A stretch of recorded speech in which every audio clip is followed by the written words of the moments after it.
For this lecture, let's discuss the fraud triangle. The fraud triangle is a framework to help explain the reasoning behind a perpetrator's committing a fraud. So it's comprised of three reasons, hence the fraud triangle. Opportunity, the ability or capability to commit a fraud.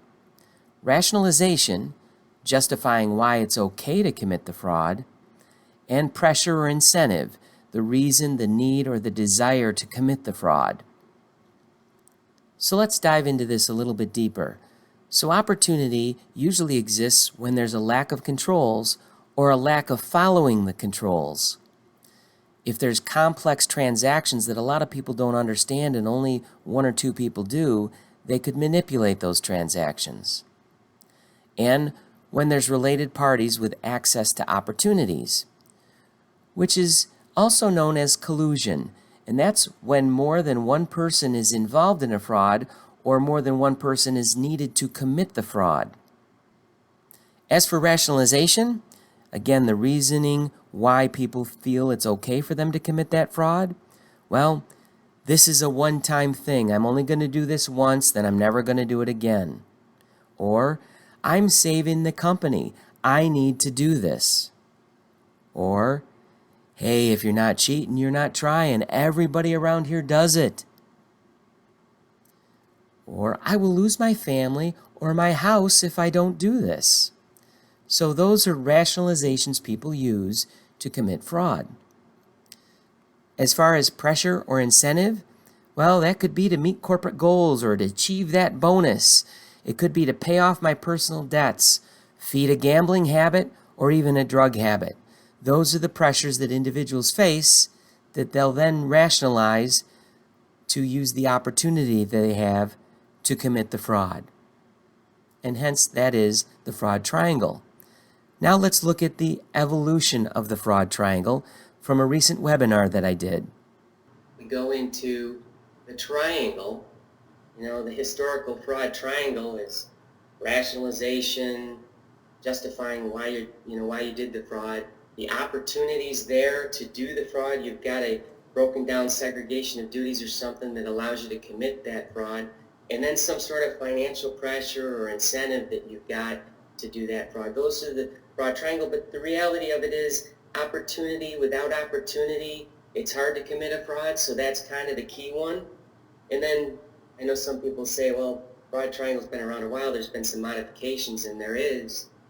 The fraud diamond came out, in which really they took opportunity and split it up into capability. And I guess if you look at it like you're in the grocery line, and of course you're 6 feet apart from the person in front of you, and they drop a $100 bill on the ground. You might be able to come up with a reason why you want to pick that up and be incented by it. And it's the opportunity because it's sitting right there in front of you. So now are you capable? And I guess the first thing is, can you bend down and pick up that $100 bill? And I don't know about you, but I probably put on a couple quarantine pounds. But I can still bend down and pick up that $100 bill.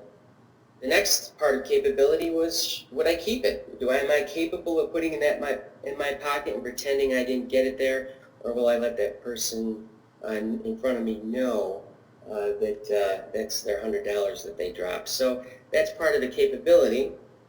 And then in 2011, Crow Horvath came up with the fraud pentagon. And the pentagon added arrogance into it, or ego, and along with that competence. So they really split capability up into those two segments of, am I competent to commit that fraud?